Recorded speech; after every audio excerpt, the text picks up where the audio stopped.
kan sebetulnya paparannya dibagi 2 sesi ya. Itu Ya, dijadikan satu aja nggak apa-apa kali ya, supaya tanya nggak jawabnya apa-apa. sekalian Boleh, boleh, panjang. boleh. Oke. Boleh. Nah, yang pertama adalah bagaimana cara saya menentukan arah dan metode penelitian. Eh, tadi Bu Isa sedikit memperkenalkan bahwa sebetulnya banyak mahasiswa sudah punya judul, tapi ada yang sudah ada judul tapi arahnya masih bingung, kemudian sudah ada yang punya peta pikiran, ya tapi belum sempurna juga, dan mungkin ini bisa membantu ya, bisa membantu. Ini adalah hal-hal yang saya pribadi melakukan dari awal ketika saya diminta untuk melakukan metode penelitian, diminta untuk melakukan penelitian atau membuat proposal penelitian. Jika mungkin walaupun kalian sudah punya peta pikiran, sudah punya judul, masih bisa melakukan ini kembali agar penelitian itu menjadi lebih jelas, lebih kuat ya, lebih kokoh. Jadi secara garis besar bagi saya, untuk bisa menentukan arah dan metode penelitian, terutama untuk di tingkat penelitian S1, yang perlu dilakukan itu sebetulnya hanya 2. Yang satu itu adalah jalan-jalan, dan yang kedua adalah melakukan studi literatur semi sistematis. Nah, pertama jalan-jalan. Saya nggak tahu kalian sudah melakukan jalan-jalan atau belum, tapi dalam pemahaman saya begini, arsitektur itu adalah ilmu yang sangat aktual dan ilmu yang sangat fisik. Jika kalian bingung apa yang mau kalian teliti, maka saya sarankan kalian datang ke calon lokasi penelitian atau calon studi kasus, lalu duduk di situ, lihat saja apa yang terjadi, dan coba pikirkan apa yang menarik dari lokasi penelitian tersebut, dari studi kasus itu ya. Jika berusaha mencari judul atau arah atau pertanyaan penelitian hanya dari artikel, atau hanya dari browsing, atau hanya dari diskusi, itu bagi saya sih menjadi kurang personal. Bagi saya arsitektur dan penelitian arsitektur itu harusnya sesuatu yang juga dialami oleh penelitinya. Karena itu yang saran saya saat untuk mencari judul, mencari pertanyaan penelitian, dan juga untuk menguatkan itu, kita perlu merasakan dulu lokasi penelitiannya dan studi kasusnya, agar mendapat ikatan gitu dengan hal yang ingin diteliti itu. Ada ikatan personal dengan hal yang ingin diteliti itu. Nah, setelah itu baru kemudian lakukanlah studi literatur semi sistematis. Saya rasa kalian sudah belajar ya apa itu studi literatur, untuk sebuah proses untuk mencari literatur yang dapat mendukung penelitian ataupun karya ilmiah kita. Nah, studi literatur itu bisa tidak sistematis ya, jadi acak aja nyarinya, main kumpulin aja. Bisa juga sistematis. Di dunia penelitian, studi literatur yang sistematis mungkin terlalu rumit ya untuk mahasiswa S1 gitu ya, karena harus menggunakan aplikasi tertentu, harus menggunakan formula untuk menghubungkan kata-kata kunci dan seterusnya. Karena itulah yang ingin saya ceritakan di sini adalah studi literatur semi sistematis saja yang saya rasa tepat untuk dilakukan oleh mahasiswa tingkat sarjana. Nah, yang pertama dalam studi literatur semi sistematis itu adalah kita perlu dan harus mencari literatur di tempat yang tepat, gitu ya. Kita sekarang hidup di dunia yang tanpa batas, bisa mencari informasi dari manapun, tapi perlu diingat bahwa tidak semua tempat itu bisa memberi kita literatur yang valid dan tepat untuk penelitian kita. Sekali lagi, tidak semua sumber informasi itu bisa memberi literatur yang tepat dan baik dan valid untuk penelitian kita. Gitu ya. tidak contoh yang sederhana aja adalah jika kita mencari referensi penelitian di Google yang biasa itu dalam satu halaman mungkin misalnya ada 10 hasil pencarian yang mungkin bisa tepat untuk penelitian kita mungkin cuma 1 atau 2 atau 3 gitu ya. Karena itulah kita harus mencari literatur di tempat yang tepat. Kemudian saya rasa Bu Isa juga sudah pernah menceritakan ya bahwa referensi penelitian itu bisa artikel jurnal, bisa buku, bisa website dan seterusnya.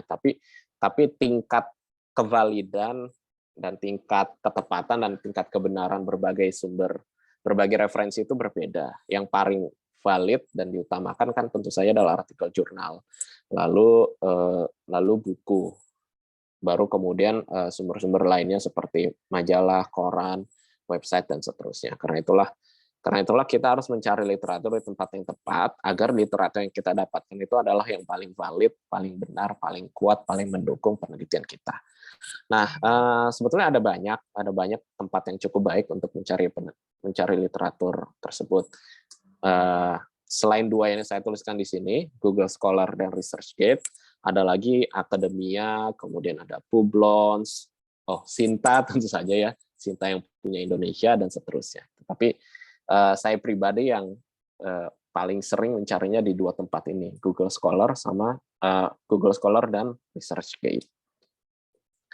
Dan saya rasa ini yang cukup mudah dipakai ya untuk mahasiswa tingkat sarjana. Nah, ini adalah tampilan dari pencarian di Google Scholar ya, Google Scholar. Misalnya yang kata kunci yang mau saya cari adalah transit oriented development. Nah, kotak pencariannya si Google Scholar itu sudah disesuaikan dengan kemungkinan kata kunci pencariannya para peneliti, gitu ya. Jadi bukan disesuaikan dengan kata kunci pencariannya orang awam. Gitu ya. Kalau kita pakai Google biasa, mungkin ketika kita tulis transit oriented development, nanti kata lanjutannya adalah apartment atau project atau price atau location atau property dan seterusnya. Tapi ketika kita mencarinya di Google Scholar, dia menyambungkannya gitu ya, menyarankannya dengan hal-hal yang lebih ilmiah gitu ya. Principles, benefits, gentrification, Hong Kong, concept, literature review, policy dan seterusnya. Jadi ini sudah cukup membantu kita ya, mencari tahu kalau mau membantu kita kalau kita mau berbicara tentang transitive oriented development tuh apa yang harus kita ketahui gitu, apa yang umumnya perlu kita ketahui. Nah, kemudian juga ada beberapa fitur dari Google Scholar yang sangat bisa membantu kita ya di sebelah kiri ini. Yang bagian atas ini adalah tahun terbitan ya. Saya nggak tahu kalau di UPJ apakah ada syarat artikel yang bisa dipakai itu terbitan tahun berapa ya. Kalau di UMJ sendiri, saya lupa 10 apa 15 tahun terakhir? 10 ya? Biasanya 10 kayaknya deh, Pak. Oke, 10. Nah, jadi nanti ini bisa diatur gitu ya. Artikelnya mau yang terbit sejak 2021, sejak 2020, sejak 2017, terus kalau diklik lagi nanti ada lanjutannya. Kemudian bisa disortir berdasarkan relevansi ya. Mana yang paling cocok dengan kata kunci kita, bisa juga disortir berdasarkan tanggal. Bisa kemudian bahasanya mau diganti by default bahasa Inggris kan ya, by default bahasa Inggris. Tapi bisa diganti kalau mau menjadi, kebetulan setting saya bahasa Belanda, jadi dia menyarankan memberi pilihan untuk mencari dalam bahasa Belanda. Seperti itu. Nah, kemudian selain Google, untuk bisa pakai Google Scholar ya kalian perlu buat akun dulu ya. Harus punya akun Google. Ya saya rasa kalian punya lah. Masa sih ada yang nggak punya akun Google. Kemudian yang kedua yang juga cukup membantu adalah ResearchGate. researchgate.net. ResearchGate ini kurang lebih adalah akun medsosnya para peneliti, di mana para peneliti menceritakan apa yang dia teliti, tulisan apa yang baru dia buat, dia tertariknya apa, dia berteman dengan siapa, dan seterusnya. Ada beberapa media sosialnya peneliti, ada ResearchGate, Akademia, Publons, dan yang lain, tapi sepenglihatan saya sih yang masih paling update itu adalah ResearchGate. Nah, ResearchGate bisa dipakai untuk mencari referensi, bisa dipakai untuk mencari referensi untuk penelitian kita. Ya tinggal ketik aja di atas ini, gitu ya. Misalnya transit oriented development, lalu nanti muncul di bawah artikel-artikel yang dipublikasikan oleh para peneliti yang tergabung di ResearchGate ini. Nanti muncul banyak, lalu bisa diatur juga ya berdasarkan waktu, relevansi, dan seterusnya. Nah, kemudian yang menarik juga dari ResearchGate ini adalah ini kita bisa berhubungan langsung dengan para penelitinya, gitu ya. Misalnya yang bawah ini nih, Robert Cervero, Eric Guerra, Stefan Al, gitu ya. Dia punya artikel judulnya Transit Oriented Development, yang mana artikelnya itu tidak tersedia artikelnya itu tidak gratis, gitu ya. Tidak gratis, dia disediakan oleh jurnal yang berbayar, yang kalau kita pergi ke situs jurnalnya, kita akan diminta untuk membayar sekian dolar ya untuk bisa mengunduh. Gitu ya. Nah, di ResearchGate ini kita bisa menghubungi langsung si penulisnya, kemudian nanti klik request full text, kemudian bilang, Dear Dr. Cervero, I am currently working on a research title blah blah blah. It will be helpful for me if you can provide me with your article. Sampaikan seperti itu, kirim ke dia, terus biasanya sih mayoritas peneliti akan berbaik hati membagikan artikel dia yang sebetulnya berbayar itu ke kita. Nah, dua itu yang saya rasa cukup baik untuk digunakan mengumpulkan artikel yang benar. Nah, kemudian juga agar pengetahuan kita tentang topik penelitian kita, pengetahuan awal kita tentang topik penelitian kita itu lengkap dan luas, maka kita harus mencari literatur dengan kata kunci yang tepat, dan yang juga diperhatikan adalah gunakan juga kata kunci dalam bahasa Inggris atau bahasa internasional lainnya. Saya nggak tahu ya kasus di UPJ gimana, tapi kalau di UMJ itu seringkali mahasiswa tuh tidak mau sih, lebih tepatnya tidak mau mencari artikel yang berbahasa Inggris, hanya mau yang berbahasa Indonesia ya susah gitu, karena memang artikel berbahasa Indonesia terbatas. Jadi gunakanlah juga kata kunci dalam bahasa Inggris untuk mendapatkan artikel bahasa Inggris atau bahasa internasional lainnya.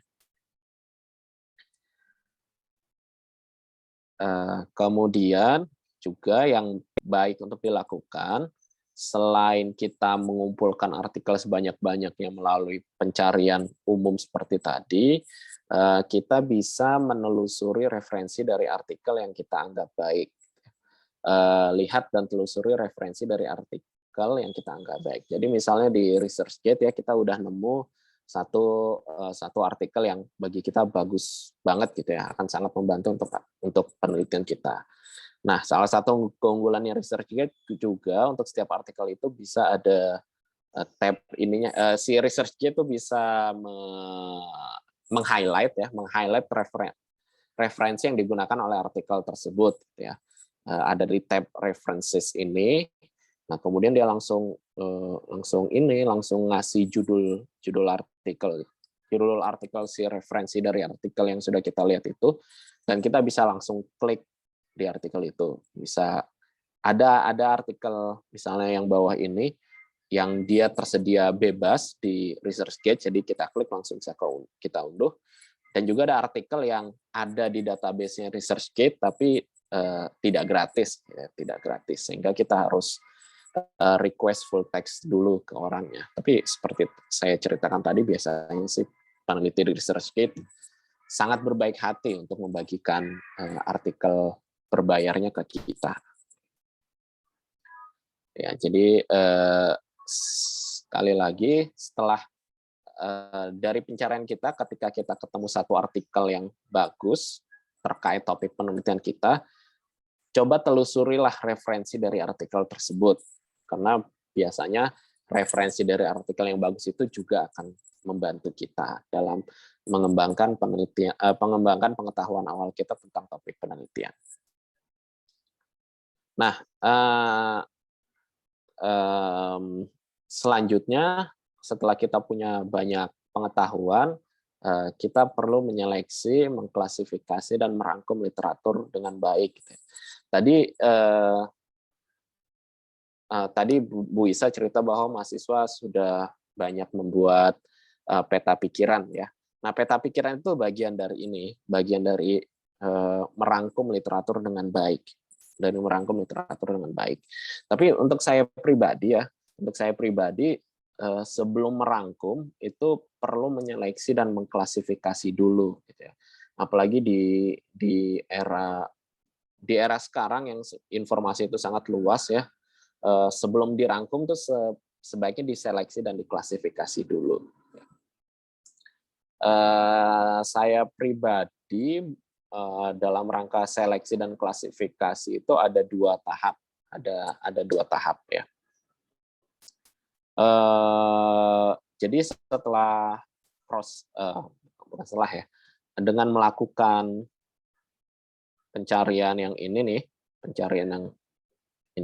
setelah saya nyari di Google Scholar, kemudian nyari di ResearchGate, lalu mencari dengan bahasa Indonesia dan bahasa Inggris, kemudian melihat referensi dari artikel yang kita anggap baik, gitu ya.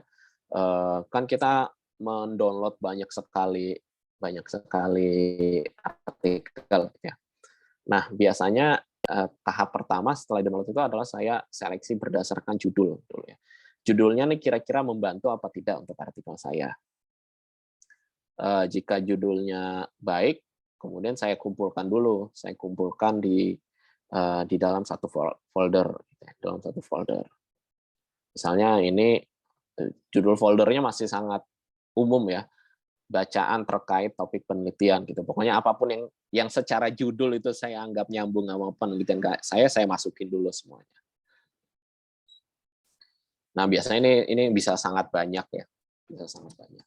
Nah, kemudian tahap kedua adalah menyeleksi dan mengklasifikasi berdasarkan abstrak, pendahuluan, dan kesimpulan. Jadi setiap artikel itu kan panjang, ya, bisa 4, 5, 6, sampai 10 halaman. Kalau kita langsung baca semua artikel, ya mabok juga, gitu.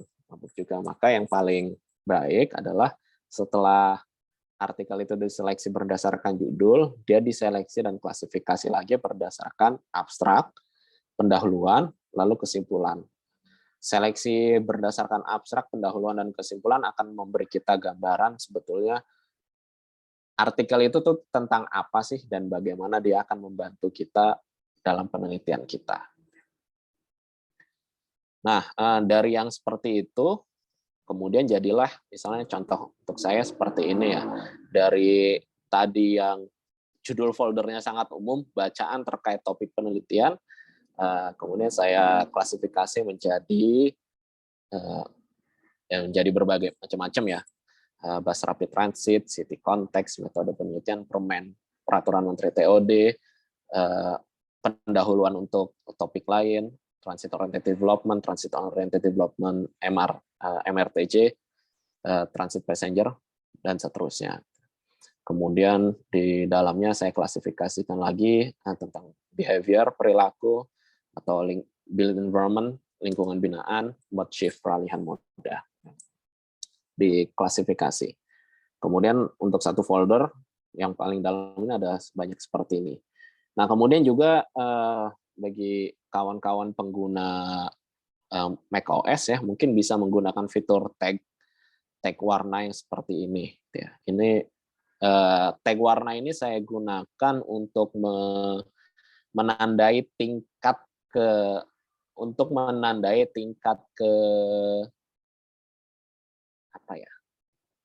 tingkat kebergunaan artikel yang sudah dikumpulkan ini. Jadi yang saya lupa sih warnanya apa, kode warnanya gimana. Seingat saya yang paling berguna itu ada warna merah. Jadi kalau merah itu paling berguna, kemudian hijau itu artinya kalau nggak salah berguna dan sudah saya baca gitu. Jadi sudah berguna. Yang merah itu berguna. Yang merah itu adalah sudah saya baca abstrak, pendahuluan dan judul, lalu saya nilai berguna. Hijau itu adalah sudah saya baca lengkap dan beneran saya nilai berguna. Jadi kalau hijau saja, yang hijau saja tanpa merah itu somehow udah saya baca lengkap, tapi kemudian saya nilai tidak terlalu berguna. Merah dan hijau itu sudah saya baca lengkap dan dia benar-benar berguna. Biru itu saya lupa apa ya. Nah, saya rasa ini proses seleksi dan klasifikasi ini cukup penting ya sebelum membuat peta pikiran agar kita punya gambaran yang lengkap dulu mengenai pengetahuan awal tentang topik penelitian kita sebelum kita menyusun rencana detail tentang topik penelitian kita sendiri, tentang penelitian kita sendiri. Nah, setelah melakukan itu baru kemudian masuk ke tahap seleksi tahap 3. Yang mana di seleksi tahap 3 ini kita membaca isi lengkap artikel dan kemudian membuat rangkuman dari referensi dengan baik. Nah, dalam pengalaman saya sih sebelum sampai ke tahap 3 ini, dengan melakukan sampai sini saja udah dapat gambaran pendahuluan penelitian kita apa, pertanyaan penelitiannya apa, metode penelitiannya seperti apa, langkah-langkah apa saja yang akan kita lakukan untuk menjawab penelitian kita, dan bahkan kadang hasil dari penelitiannya itu udah kelihatan gitu, udah terlihat sebuah titik cerah di ujung sana bahwa kalau saya melakukan penelitian ini hasilnya itu nanti kurang lebih akan begini. Ya. Melakukan sampai sini dalam pengalaman saya sudah bisa membantu sampai ke situ. Nah, kemudian tahap ketiganya merangkum itu dilakukan untuk menyusun perlu dilakukan untuk menyusun bab tinjauan pustaka dengan lengkap. Yang mana di sini isi lengkap artikelnya perlu dibaca, lalu mungkin ini juga sudah pernah ditunjukkan ya oleh Bu Isa. Setelah membaca isi lengkap artikel, sangat baik jika kita rangkum dalam tabel seperti ini, gitu ya. Judulnya apa, tahun terbitnya kapan, judul jurnal, edisi, dan nomor halaman, penulisnya siapa. Kemudian kolom-kolom sebelah kanannya adalah hal-hal yang kita ingin teliti, hal-hal yang ingin kita teliti sendiri, dan apa yang artikel-artikel sudah kita baca itu ceritakan tentang hal-hal yang ingin kita teliti tersebut. Ya. Jadi jika sudah melakukan sampai sini, biasanya kita sudah punya gambaran dalam penelitian kita itu apa yang akan kita teliti. Apa yang akan kita teliti. Jadi kita sudah bisa membuat kolom F sampai J ini.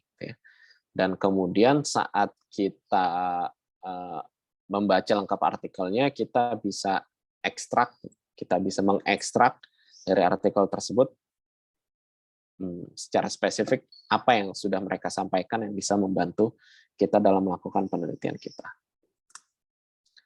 Nah, bisa dirangkum dalam seperti ini, bisa juga dirangkum dalam peta pikiran yang mana nyamannya saja. Nah, setelah itu baru kemudian kita bisa merapikan penelitian kita dengan menyusun pertanyaan penelitian yang jelas gitu ya, menyusun pertanyaan penelitian yang jelas, serta menyusun draft tinjauan pustaka dan metode penelitian. Nah, di tahap ini ada beberapa hal yang mungkin perlu kita ingat ya, bahwa penelitian kita itu haruslah sebaiknya sangat saya anjurkan bersifat personal gitu. Jadi sesuatu yang memang ingin kita ketahui. Gitu. Karena itulah di awal tadi saya sarankan bahwa penelitian arsitektural itu sebaiknya ada diawalin dengan jalan-jalan untuk membuat kita ada ikatan dengan hal yang ingin diteliti. Yang akan membuat pertanyaan penelitian kita itu juga sifatnya personal, memang sesuatu yang ingin kita ketahui, bukan yang sekadar pembimbing ingin ketahui atau yang sekadar disarankan oleh peneliti lain untuk ketahui dan seterusnya. Tapi memang dalam dunia penelitian kita tetap perlu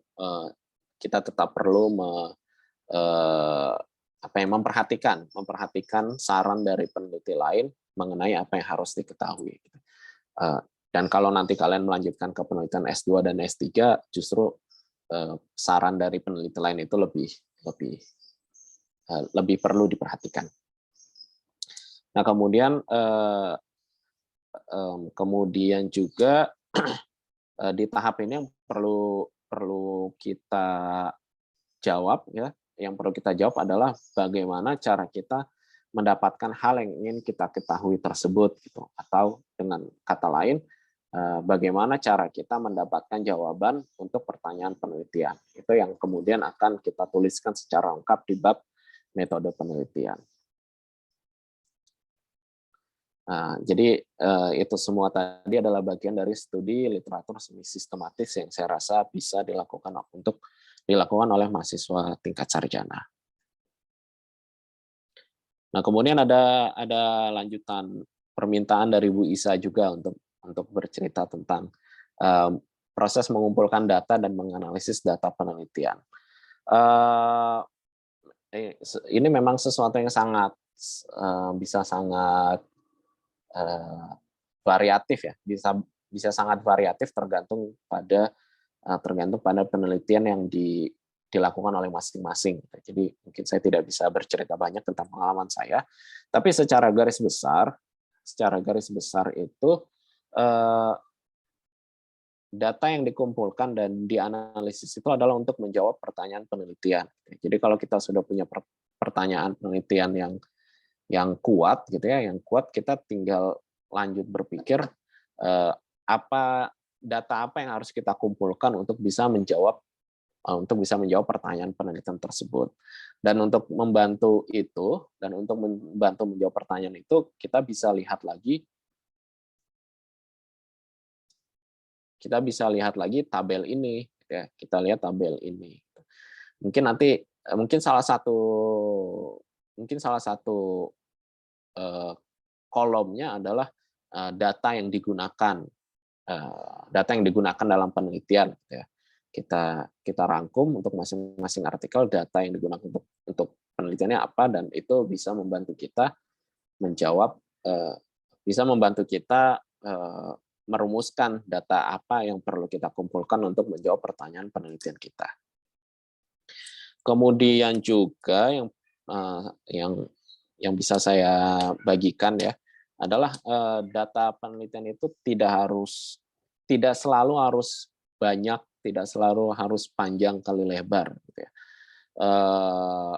Penelitian yang baik itu tidak selalu penelitian yang datanya banyak. Datanya tidak harus banyak, yang penting dia bisa menjawab pertanyaan penelitian kita. Kemudian juga data penelitian itu memang perlu kita kumpulkan dengan tekun, dengan gigih ya, tapi seringkali juga perlu kreatif dan fleksibel gitu. Jadi bisa ada perubahan data yang kita ambil, dan itu tidak apa-apa asalkan dengan jenis data yang baru itu kita tetap bisa menjawab pertanyaan penelitian kita. Dan terakhir, nah ini satu keuntungan untuk penelitian mahasiswa S1 adalah data yang dikumpulkan dan dianalisis dapat saling menyesuaikan dengan pertanyaan penelitian. Gitu ya. Jadi jika di tengah jalan kalian punya punya hambatan tidak teratasi dalam mengumpulkan data tertentu, ya sudah, kalian mahasiswa S1 masih bisa mengganti pertanyaan penelitiannya agar sesuai dengan data yang berhasil dikumpulkan.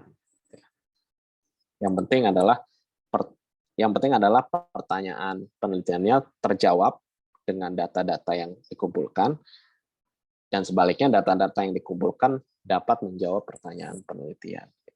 Benar kan ya Bu Isa, di UPJ juga masih boleh kayak gini? Boleh. Banget. Kayaknya sampai S2 juga masih boleh ya biasanya ya. S3 yang nggak boleh ya. Boleh, masih boleh kayaknya. Iya Pak. Benar Pak.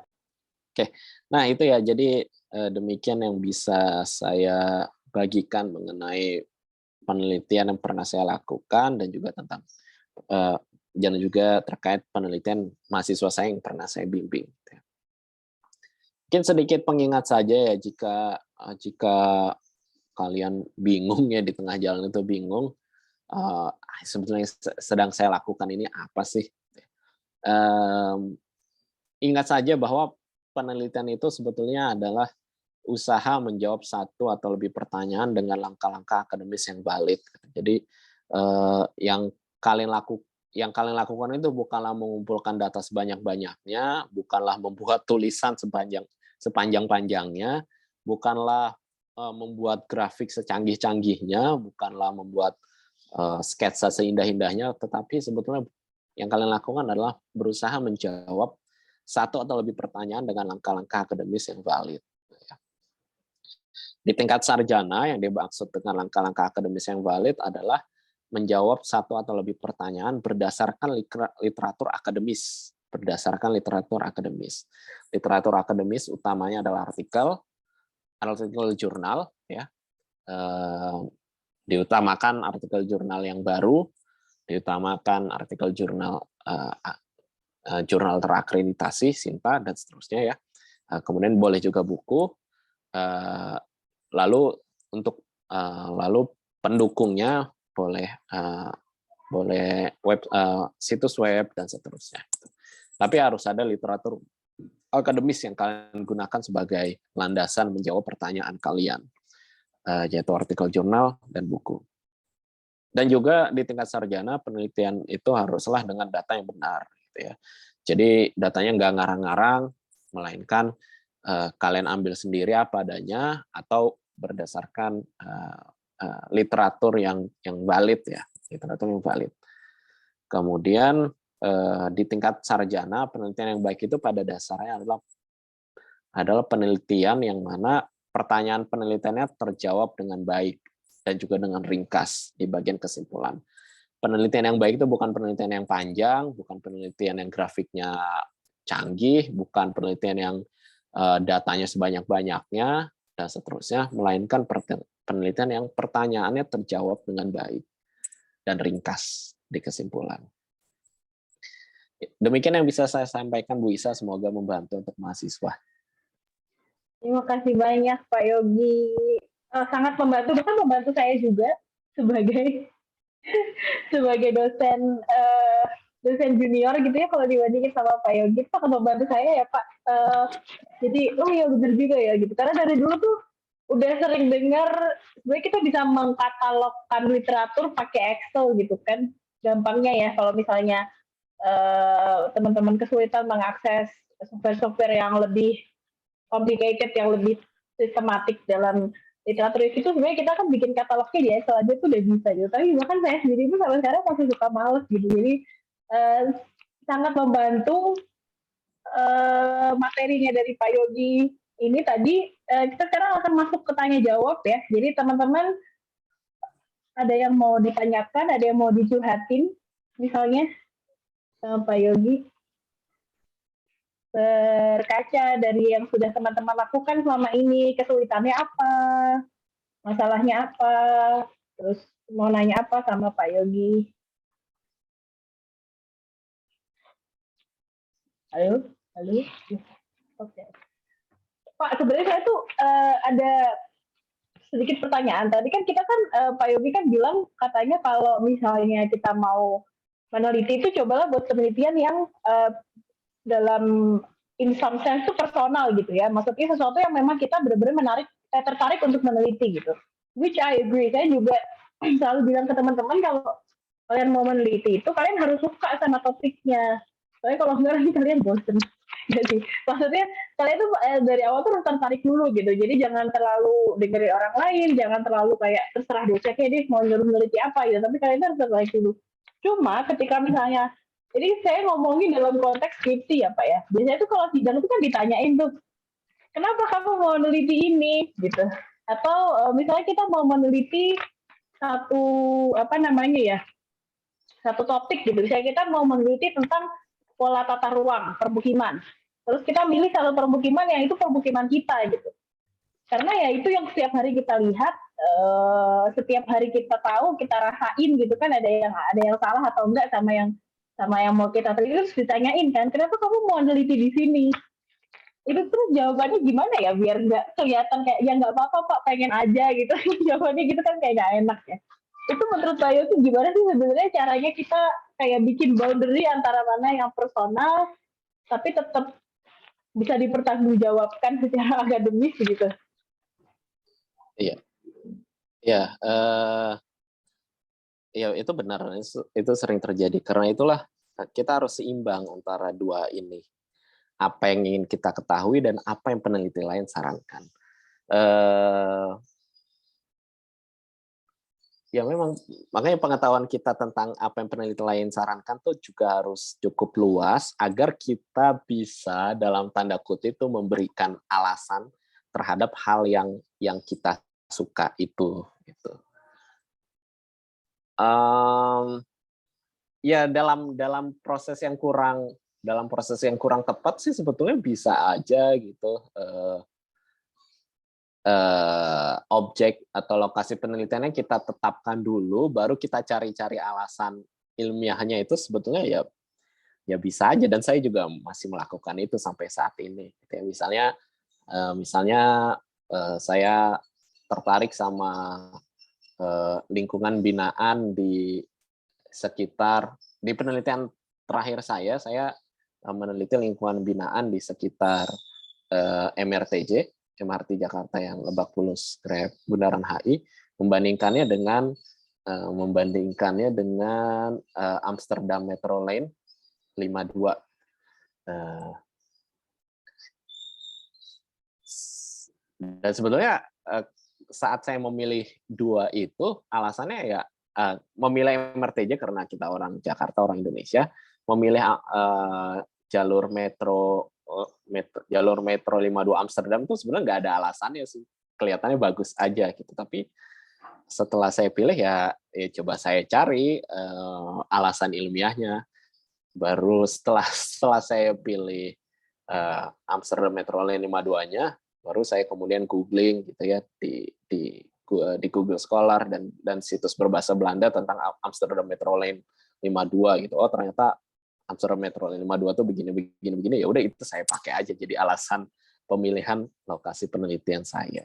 Jadi itu sebetulnya tidak sepenuhnya benar ya, untuk penelitian S3 itu salah, tapi untuk penelitian S1, S2 mungkin masih nggak apa-apa lah.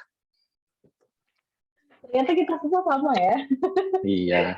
Kirain saya doang yang kayak gitu, suka agak cocok logi gitu. Jadi kadang-kadang tuh teman-teman tuh juga gitu kan, mau meneliti yang paling banyak dipakai tuh biasanya urban slippage gitu ya, perubahan fungsi apa gitu kan, trotoar, pedestrian kan favoritnya teman-teman tuh kan pedestrian gitu ya, perubahan fungsi pedestrian gitu. Jadi itu kan mereka tuh jadi pakai satu topik yang sama, kemudian kayak ganti-ganti studi kasus aja gitu loh Pak. Studi kasusnya yang deket rumah mereka aja, rumahnya di Bintaro, studi kasusnya di Bintaro. Rumahnya di Ciledug, studi kasusnya di Ciledug. Kan kayak gitu ya, maksudnya kadang tuh saya pengen mendorong teman-teman tuh gimana sih supaya lebih akademis gitu dalam menentukan topik dan studi kasusnya gitu loh, biar nggak gitu-gitu amat, biar nggak sama-sama semua, soalnya bikinnya pedestrian gitu. Nggak ada. Betul, Pak. Ini tadi ada pertanyaan di kolom chat. Ada yang tersesat. Tasya, boleh buka mic-nya aja Tasya. Boleh tanya langsung aja sama Kak Yogi. Pak Yogi apa Kak Yogi? Pak Yogi boleh, Kak Yogi boleh. Pak Yogi, saya Tasya Mafira ingin bertanya, bagaimana Bapak memilih sebuah judul penelitian, perbandingan tanpa adanya judgement terhadap salah satu pihak studi kasus yang dibandingkan tersebut? Tasya ada nggak? Tasya, kamu habis nanya terus lempar batu sembunyi tangan. Oh enggak. Tasya, kok nggak ada? Oh ada di Tasya, halo? Tasya? Saya Kak. Oh iya, oke. Boleh dijelasin lagi pertanyaannya tadi maksudnya gimana? Halo Kak, saya putus-putus Kak, mohon maaf. Sinyalnya. Iya, iya. Jadi maksud saya Apa dulu? Kenapa sih? Oh ini Tasya emang kayaknya sinyalnya lagi error. Kalau dari pertanyaan yang di chat tadi, dengar jelas nggak Kak? sekarang iya, tadi robot banget. Coba Tasya ngomong lagi sih, Mbak.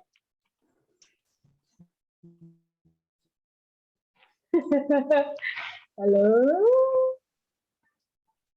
Oke, kita berangkat dari chatnya tadi aja dulu kali ya, Mas Yogi ya. Saya putus-putus. Kayaknya nggak usah nangis. Emang judul penelitiannya apa? Bisa. Bentar, aku bukain dulu contekannya. Wan, aksesku mana ya? Wan, kamu apa lah, Wan? Ini kata Wan. Bentar nggak? Taman kota. Jadi dia membandingkan Taman Kota 1 dengan Taman Kota 2. Jadi membandingkan fungsi. Nah ini dia emang agak tercetus. Jadi dia mau membandingkan Taman Kota 1 dengan Taman Kota 2 dalam hal masih belum jelas dalam hal apa. Jadi apakah maksudnya fasilitasnya, apakah aksesnya, apakah apa, tapi itu secara umum itu yang mau diteliti adalah kenapa sih Taman Kota 1 sekarang sepi, Taman Kota BSD tahu nggak Pak Yogi? Pak Yogi rumahnya di BSD bukan? Bukan. Rumahnya kan di Jakarta. Iya Sama-sama dong. kan ya. Jadi di BSD kan ada Taman Kota 1, Taman Kota 2. Nah penelitiannya Tasya itu dia pengen tahu kenapa Taman Kota 1 sekarang sepi dan Taman Kota 2 sekarang rame.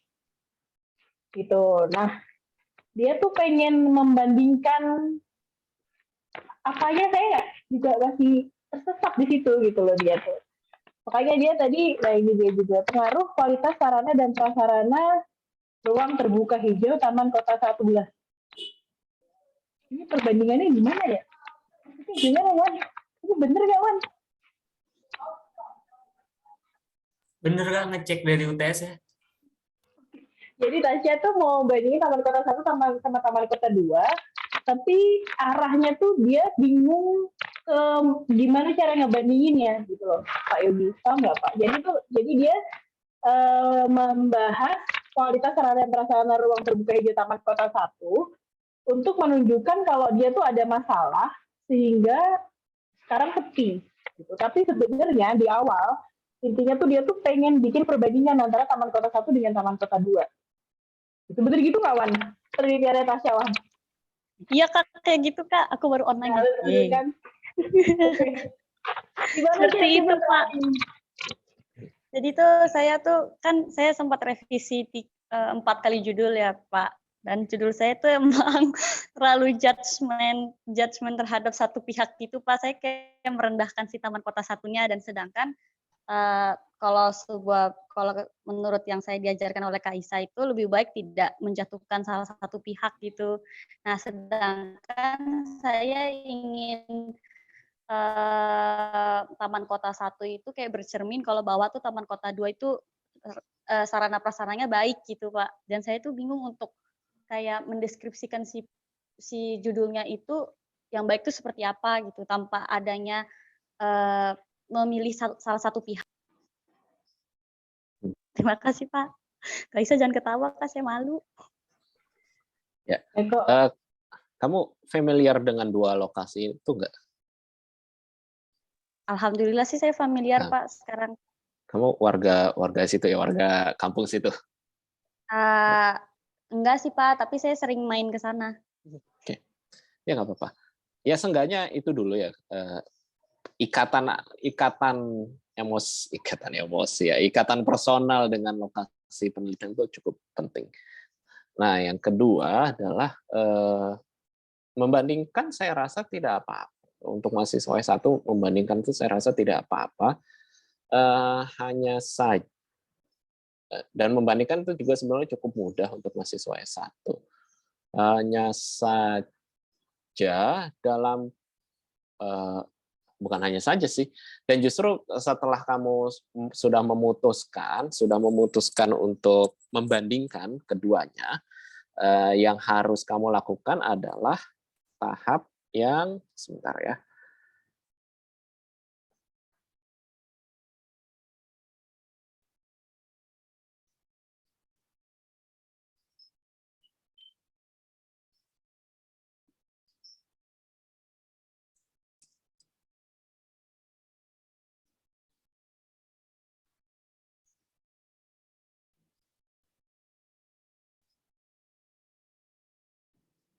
Jadi yang saya tangkap sih kamu udah melakukan yang ini ya, melakukan jalan-jalan berfaedah dan sudah punya sudah punya wawasan awal dan ikatan awal dengan dua lokasi penelitian itu. Nah, selanjutnya adalah kamu harus melengkapi dengan mencari literatur yang tepat. Misalnya mencari literatur yang tepat di lokasi ini dan dengan kata kunci yang tepat, gitu, dengan kata kunci yang tepat. Misalnya kata kuncinya, ya, dan seperti saya tulis ya, kata kuncinya itu jangan disempitkan dalam bahasa Indonesia.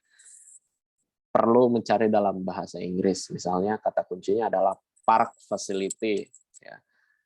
Park facility atau garden facility, park amenity, kemudian park design,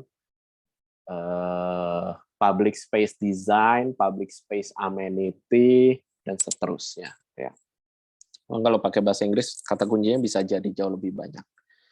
Dan hasil pencariannya jauh lebih banyak. Nah, dari itu nanti kamu lanjutkan ini ya, tahap mengklasifikasi, merangkum, dan hingga nanti di tahap ini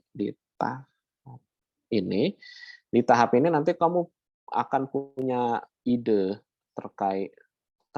terkait kolom-kolom ini. Ya, misalnya nanti akan ada kolom bunyinya adalah Park Design Principle atau Park Design Principle. Terus nanti kamu temukan menurut si A, Park Design Principle itu apa saja. Menurut si B, Park Design Principle itu apa saja. Menurut si C, Park Design Principle itu apa saja. Terus misalnya nanti kolom selanjutnya adalah Park Facilities, ya, fasilitas taman. Terus nanti kata si D itu apa, kata si F itu park facility itu apa aja, dan seterusnya dan seterusnya.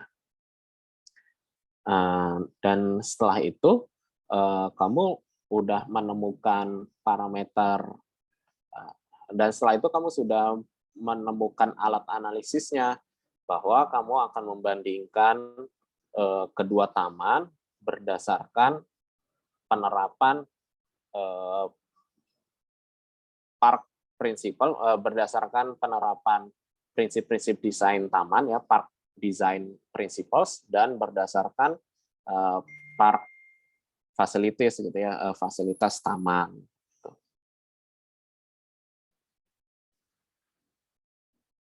Kemudian mungkin sedikit tanggapan juga mengenai judul yang dituliskan di situ ya, di chat itu ada kata pengaruh ya.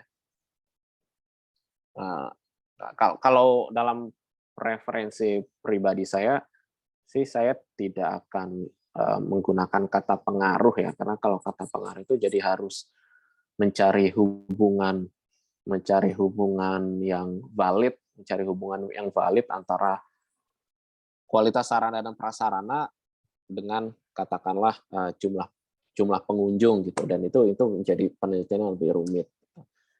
Kalau saya pribadi sih mungkin hanya akan menjelaskan desain taman, fasilitas taman, kemudian bagaimana orang-orang menggunakan itu, dan nanti akan terlihat bahwa taman A dengan fasilitas yang begini, orang-orangnya lebih banyak yang menggunakan, dan taman B dengan fasilitas yang begitu dan desain begitu, orang-orang yang menggunakan lebih sedikit. Gitu. Saya rasa itu sudah cukup untuk sebuah penelitian mahasiswa S1.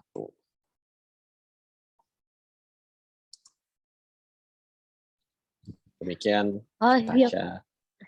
Iya Pak, saya paham Pak. Terima kasih Pak, sangat bermanfaat. Saya seperti mendapat ilahi Pak. Terima kasih Bapak. Terima kasih Tasya. Terima kasih Kak Isa. Oke. Ada lagi yang mau konsultasi? Saya lagi praktek dokter, ada yang mau konsultasi. Jadi kemarin itu memang yang menurut saya teman-teman agak kurang itu memang di literatur sih Pak. Jadi ya itu tadi seperti yang sangat tepat yang disampaikan Pak Yogi tadi, kayak takut mau cari literatur bahasa Inggris gitu. Jadi sedangkan kalau cari literatur ya bahasa Indonesia ya terbatas sekali gitu, karena bahkan dosen-dosen, maksudnya akademisi Indonesia pun kan memang disarankannya memang nulis artikelnya bahasa Inggris gitu kan, karena buat jurnal internasional, buat apa segala macam gitu. Jadi walaupun dari studi kasus yang ada di Indonesia pun, kemungkinan tuh akan jauh lebih banyak literaturnya tuh ya kalau teman-teman memang carinya berbahasa Inggris. Tapi ya itu memang semoga dengan adanya kuliah tamu ini, kadang kalau dosennya sendiri yang ngomong tuh nggak percaya kan, kalau dosen lain yang ngomong baru kalian mau percaya kan. Jadi memang mau nggak mau harus cari literatur internasional gitu, literatur berbahasa Inggris. Sebetulnya saya juga sudah menyampaikan sama teman-teman ya, maksudnya arah penelitian itu kan awalnya memang dari literatur, benar nggak Pak Yogi?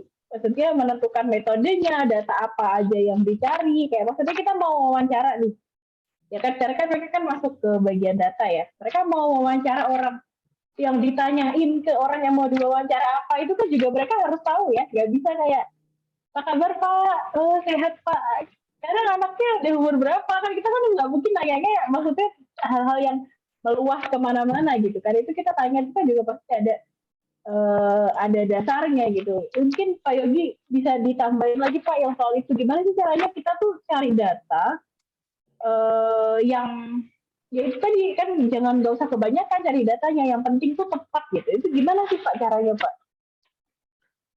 Ya, memang nggak ada cara lain untuk mengetahui, untuk memberi alasan, untuk mengetahui data apa saja yang harus kita cari dan bagaimana cara mencarinya.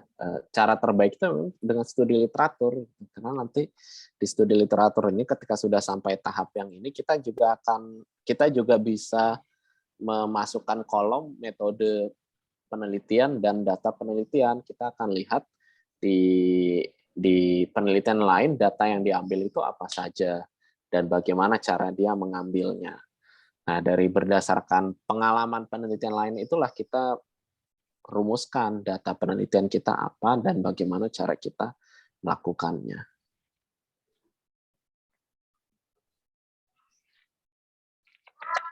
Ada lagi yang mau tanya? Teman-teman yang lagi skripsi pun boleh tanya-tanya ya, boleh curhat sama Pak Yogi. Ini ada beberapa yang baru mau skripsi semester depan ya di sini, kayaknya. Ada yang mau ditanyain, aku tembak aja, siapa ya? Saya Kak. Oke, Irfan, silakan Irfan. Pak Yogi, saya Irfan Rahmadi Amir Lubis, ingin bertanya terkait yang Bapak terangkan tadi, terkait judul yang memiliki aspek pengaruh itu, Pak?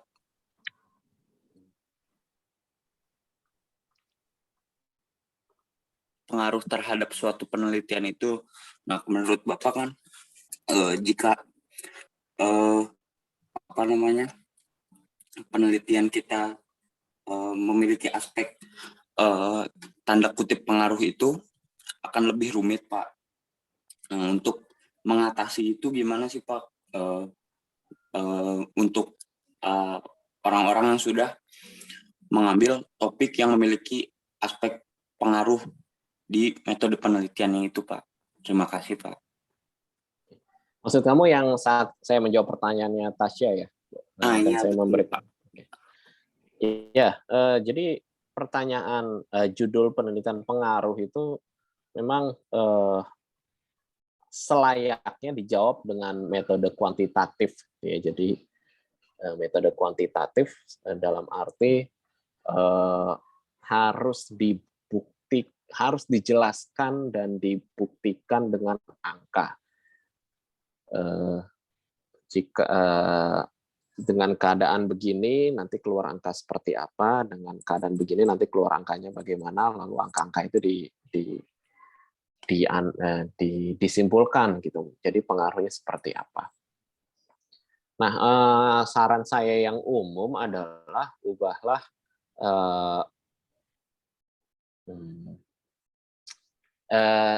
sebenarnya penelitian kuantitatif itu sangat benar ya, sangat benar dan juga boleh dilakukan oleh mahasiswa S1. Tapi dalam pengalaman saya biasanya penelitian kuantitatif itu lebih rumit untuk dilakukan oleh mahasiswa S1. Lebih rumit untuk dilakukan, tapi dalam pengalaman saya, mahasiswa S1 lebih kesulitan melakukan penelitian kuantitatif daripada penelitian kualitatif. Itu berdasarkan pengalaman saya, walaupun penelitian kuantitatif itu sangat boleh dilakukan oleh mahasiswa S1. Nah, berdasarkan pengalaman itu sih, saran praktis saya selalu adalah penelitian kuantitatifnya diubah menjadi penelitian kualitatif. Jadi, bukannya menjelaskan pengaruh, bukannya menjelaskan pengaruh X pada Y, melainkan menceritakan X dan Y. Menceritakan X dan Y, kemudian menceritakan apa kemungkinan hubungan X dan Y, menceritakan X dan Y, serta hubungan antara X dan Y berdasarkan literatur yang sudah ada. Jadi saran saya adalah ketimbang melakukan penelitian kuantitatif menjelaskan pengaruh X pada Y, yang lebih mudah dilakukan adalah menceritakan X, menceritakan Y, menceritakan hubungan antara X dan Y berdasarkan literatur yang ada. Biasanya yang penelitian kualitatif yang kedua ini lebih mudah dilakukan oleh mahasiswa S1. Biasanya lebih bisa selesai dalam 1 semester. Misalnya judulmu apa? Judul saya itu ini, Pak, konservasi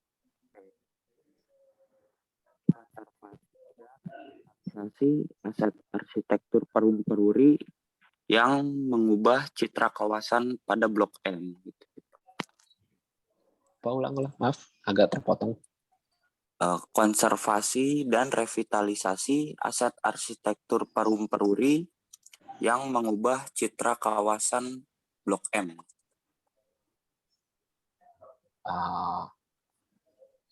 Yang mengubah. Ya, kata yang mengubah itu bisa mengarahkan pada kuantitatif sih. Mungkin yang lebih mudah. Bisa kamu tulis nggak di chat? Baik, Pak.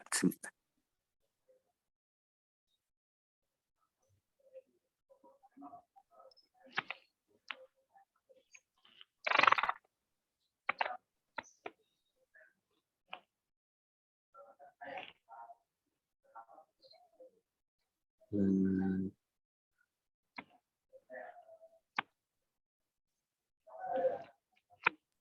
Pak, judulnya sudah saya tulis di chat ya, Pak. ya, saya sedang membacanya.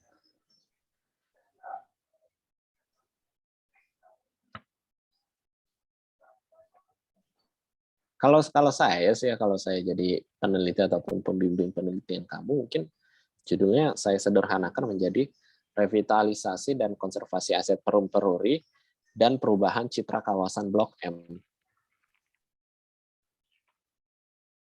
Jadi kamu cerita X. Kalau judulmu saat ini memang judulnya terasa kuantitatif sih ya. Revitalisasi dan konservasi aset peruri itu kan berarti dia adalah X ya. Citra kawasan Blok M itu Y. Yang mengubah itu adalah pengaruh gitu. Jadi kamu ingin menceritakan pengaruh revitalisasi dan konservasi aset peruri terhadap citra kawasan Blok M. Ya, kalau dalam pengalaman saya sih ini lebih rumit. Yang lebih sederhana adalah revitalisasi dan konservasi aset peruri dan perubahan citra kawasan Blok M. Jadi menjadi Lebih simpel kualitatif. juga gitu ya Pak ya. Iya. Terima kasih banyak Pak. Ya. Paham nggak Pak? Gimana Kak? Sudah ngerti kan? Alhamdulillah Kak dapat penerangan lah sedikit-sedikit Kak.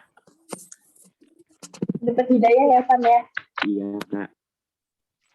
Alhamdulillah. Revitalisasi dan konservasi satunya yang mengubah. Jadi kayak keyword kuantitatif itu sih Pak memang yang kayak pengaruh gitu ya. Saya sudah pernah sampaikan ke teman-teman juga, pengaruh itu memang identik dengan kuantitatif gitu. Jadi karena kalian harus tahu, berarti pengaruh itu kan berarti ada yang mempengaruhi dan ada yang dipengaruhi. Terus hubungannya tuh positif atau negatif itu tapi dalam angka gitu kan. Hasilnya tuh di atas 1 atau di bawah, atau gimana sih, aku juga nggak pernah bikin penelitian kuantitatif jadi nggak terlalu ngerti sebenarnya. Seperti yang kayak mengubah itu apa emang juga keyword kuantitatif ya Pak? Ya, karena nggak harus kuantitatif sih, tapi jika judulnya seperti itu yang mengubah, maka Irfan harus mencari literatur yang kuat untuk mengatakan bahwa untuk bisa membuat dasar mengatakan bahwa si X itu ya, si revitalisasi bla bla bla itu lah yang mengubah citra kawasan gitu. Sementara jika iya, jadi harus ada pembuktian atas proses perubahan, harus ada pembuktian atas pengubahan gitu, bahwa si X itulah yang mengubah si Z, dan itu jadi lebih rumit untuk mahasiswa S1. Gimana kamu mau membuktikannya gitu kalau berubahnya tuh gara-gara itu? Itu dulu juga yang saya tanyakan ke Tasya di awal. Kamu gimana cara membuktikannya bahwa yang bikin pengunjung Taman Kota 1 lari jadi sepi itu adalah adanya Taman Kota 2? Itu gimana cara kamu membuktikannya? Apakah kamu mau wawancara sama orang, dulu sering ke Taman Kota 1 enggak?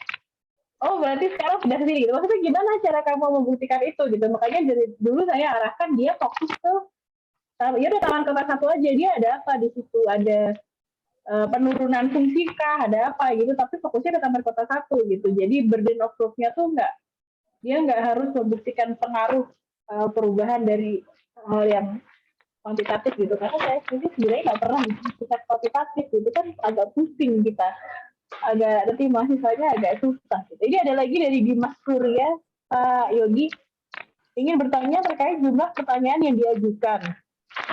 Berapa minimum jumlah pertanyaan yang harus diberikan kepada narasumber untuk menghasilkan data yang maksimal untuk penelitian? Maksudnya interview gitu, Dim? Iya Kak. Silakan Pak Yogi.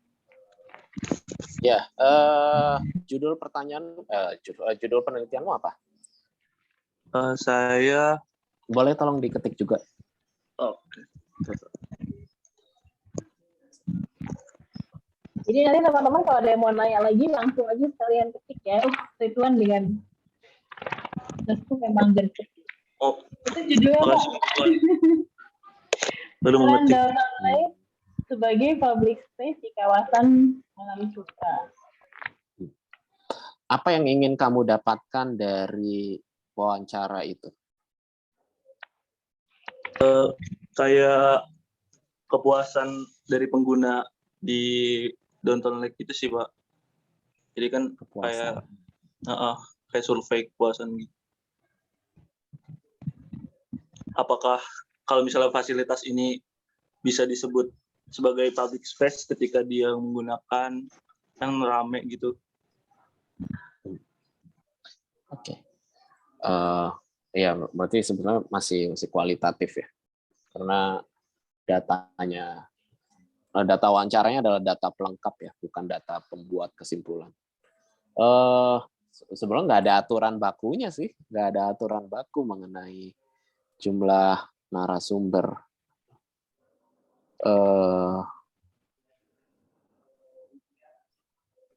Tapi kalau mau dibuat valid itu ya, kalau memang kamu ingin membuat valid ya perlu tahu bahwa kamu perlu tahu berapa jumlah pengunjung Downtown Lake, lalu misalnya diambil 1%-nya atau bahkan 1 per mil ya, 1 per 1000-nya. Kalau mau benar sih begitu. Tapi kalau mau nggak tahu ya, kalau mahasiswa S1 saya rasa nggak harus sebenar itu juga ya Bu Isa ya. Lebih kayaknya ya Jim, minimum jumlah pertanyaan yang diberikan kepada narasumber.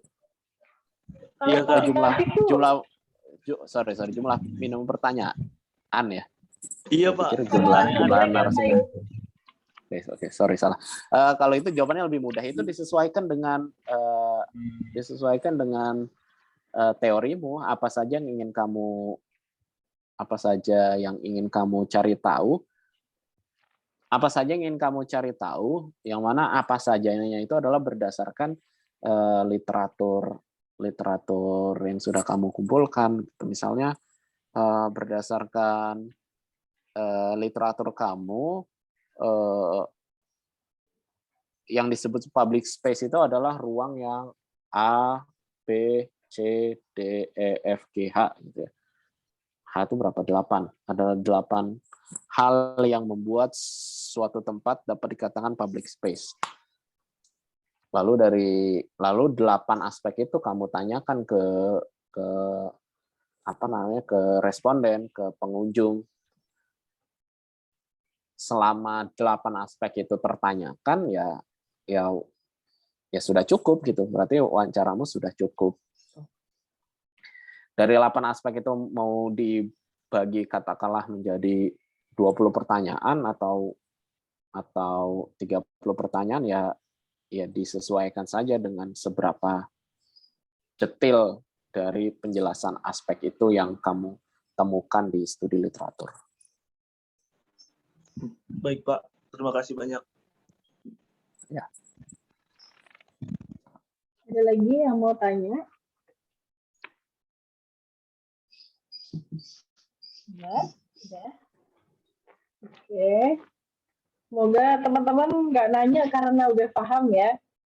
Bukan karena makin bingung. Makin nggak tahu mau nanya apa. Semoga teman-teman nggak nanya karena memang sudah paham. Kalau sudah tidak ada yang tanya, kita akan masuk ke arah-arah kesimpulan untuk kuliah umum kita pagi ini ya teman-teman ya, mata kuliah metode penelitian. Jadi memang sesuai tadi yang sudah disampaikan adalah literatur review itu adalah jalan ninjanya ya. Itu kunci penelitian teman-teman itu semuanya ada di literatur. Jadi kalau teman-teman sekarang literaturnya baru 3, baru 4 gitu. Tadi lihat ya literaturnya Pak Yogi, saya aja nggak segitu banyak ya kalau bikin penelitian saya emang dewa gitu kan. itu teman-teman bisa lihat ya, literatur itu nggak cuma 10 tuh masih elementary banget lah gitu kalau buat Pak Yogi. Literatur itu adalah kuncinya penelitian teman-teman. Menentukan metode, menentukan pertanyaan yang mau ditanyain ke narasumber apa, menentukan data apa yang harus teman-teman cari, gimana cara nyarinya, itu semuanya ada, kuncinya adalah di literatur gitu ya. Jadi kalau teman-teman tadi agak nge-pair dengan harus pakai software macam-macam, ini kita bisa lihat pakai Excel pun bisa gitu ya. Jadi nggak harus pakai app aneh-aneh, teman-teman bisa manfaatkan Microsoft Excel dan jangan takut nge-search keyword berbahasa Inggris. Karena jurnal itu yang lengkap, yang banyak, biasanya memang ditulis menggunakan bahasa Inggris. Karena ilmu pengetahuannya itu biar lebih tersebar gitu secara global. Jadi teman-teman harus mau nggak mau, susah nggak susah, aduh malas bahasa Inggris, Kak, aduh nggak ngerti Kak. Saya suka alasannya itu pasti ada yang kayak gitu ya. Tapi mau nggak mau memang teman-teman harus mencari literatur yang menggunakan bahasa Inggris agar lebih kaya, penelitian teman-teman itu lebih kaya dan basisnya lebih sahih gitu istilahnya ya. Terus juga yang harus diingat teman-teman untuk sekarang metodologi penelitian dan juga skripsi, yang sekarang skripsi atau yang mau skripsi semester depan adalah bahwa sebenarnya penelitian untuk sarjana itu hanya usaha untuk menjawab pertanyaan dengan langkah-langkah yang akademis, ya, langkah-langkah akademis yang valid. Maksudnya apa? Jadi itu sekalian tuh tidak harus memecahkan suatu permasalahan hidup di dunia arsitektur gitu, enggak ya. Jadi kayak, aduh gimana sih caranya supaya arsitektur itu bisa menyelesaikan global warming gitu. Oh, enggak nyampe segitu, nggak usah khawatir. Jadi yang harus dilakukan sama teman-teman di dalam penelitian arsitektur itu cuma menjawab pertanyaan. Yang penting caranya benar gitu, jadi nggak sesat gitu. Caranya benar itu maksudnya gimana? Tentu saja berdasarkan literatur yang akademis, literatur yang sahih, yang terakreditasi, bukan dari Wikipedia, bukan dari Blogspot, bukan dari website.com yang nggak jelas dari mana gitu ya, tapi dari jurnal-jurnal, dari buku-buku, dan juga dengan data yang benar. Kemudian yang penting adalah nanti ketika sudah di akhir, pertanyaan penelitian yang ditulis di awal sama teman-teman itu terjawab pada kesimpulan. Gitu. Intinya sih sebetulnya untuk riset S1 itu cuma segitu ya Pak Yogi ya. Jadi nggak terlalu, it's not that complicated, nggak serumit itu gitu. Yang penting teman-teman tahu mau nanya apa, pengen meneliti apa, dan tahu bagaimana cara menjawabnya. Dengan cara studi literatur. Kayak langsung ada, malas banget gitu kan ya, baca-baca jurnal harus banyak gitu. Tapi memang mau bagaimana lagi, memang itu caranya gitu. Terima kasih banyak kepada Pak Yogi, pagi-pagi hari Senin udah saya todong untuk ngisi kuliah di kampus lain lagi kan. Semoga teman-teman semua banyak belajar ya dari kuliah umum ini. Nanti akan saya kasih recordingnya. Sepertinya akan di-upload ke YouTube-nya Prodi, boleh ya Pak ya? Ada yang rahasia nggak nih Pak? Jajan tadi kan screenshot-nya itu rahasia gitu kan, aduh gimana nih riset tuh? Silakan saja. Oke, terima kasih banyak. Ridwan juga, asdos Ridwan ini asdos saya Pak Muhammad Ridwan Syah ini yang gercep nyariin judul teman-temannya. Terima kasih banyak teman-teman yang lain juga yang sudah hadir. Semoga risetnya nanti kita akan masih melakukan ini sampai bulan Desember ya, sampai minggu ke-16 sampai UAS, dan luarannya nanti akan jadi draft jurnal. Gitu. Jadi semoga teman-teman bisa melakukannya dengan lebih serius. Kalau kemarin setelah kuliahnya Pak Yogi kayak ternyata literaturku kurang misalnya kayak gitu, masih ada waktu. Kita kejar lagi literaturnya, kita cari data, nanti kita akan review bersama-sama ya di minggu depan ya. Sekali lagi terima kasih Pak Yogi sudah meluangkan waktunya, dan juga teman-teman semua. Dengan ini kuliah umumnya saya tutup. Selamat pagi. Assalamualaikum warahmatullahi wabarakatuh. Waalaikumsalam warahmatullahi wabarakatuh. Terima kasih banyak Kak Isa, Pak Yogi. Terima kasih Pak Yogi. Mau sertifikat juga nggak Pak? Nanti saya kasih sertifikat. Boleh. Oke, nanti Ridwan yang bikinin Pak. Ya Wan ya. Kok enak sih ada asdosnya, saya iri. Cari apa? UMG kan banyak mahasiswanya. Ya mahasiswanya ada, anggarannya kan enggak. Emang kamu pakai anggaran apa, Wan? Oh gitu. Oh, Nah ini Ridwan itu dia terjebak aja, dia katanya dia bilang pengen nanti skripsinya mau sama saya, ya udah saya, ya udah kamu jadi aktif ya gitu. Saya Oh, jebak gitu. dia. Bagus juga. Kan? Betul-betul. Kan? Oke, nah, terima kasih Pak Yogi. Dan Sama-sama. teman-teman sudah boleh meninggalkan Zoom karena mau dipakai buat kuliah lain Zoom-nya jam 10. Oke. Jadi terima Ya. kasih banyak Pak Yogi, nanti kita Sama-sama. jadikan ya Pak. Oke, sampai ketemu lagi semuanya. Lagi, bye-bye.